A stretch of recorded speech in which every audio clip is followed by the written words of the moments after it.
وعباد الرحمن الذين يمشون على الأرض هونا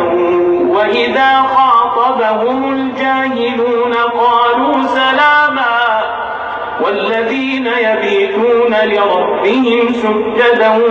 وقياما والذين يقولون ربنا اصرف عنا عذاب جهنم إن عذابها كان غراما إنها ساءت مستقرا ومقاما والذين إذا أنفقوا لم يسرفوا ولم يقتروا وكان بين ذلك قواما والذين لا يدعون مع الله إلها آخر ولا يقتلون النفس التي حرم الله إلا بالحق ولا يزنون ومن يفعل ذلك يلقى أثاما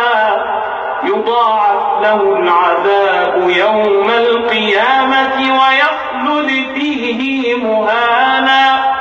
إلا من تاب وعمل عملا صالحا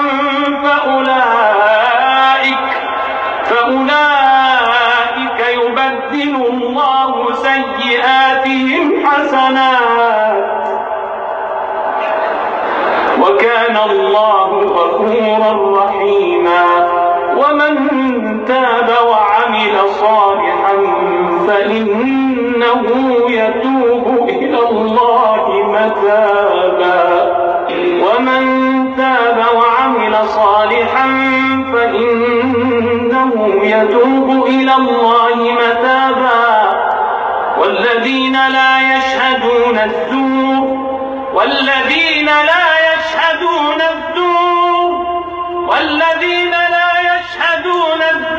وإذا مروا باللغو مروا كراما والذين إذا ذكروا بآيات ربهم لم يخروا عليها صما وعميانا والذين يقولون ربنا هب لنا من أزواجنا وذرياتنا قرة أعين واجعلنا للمتقين إماما أولئك يجزون الغرفة بما صبروا ويلقون فيها تحية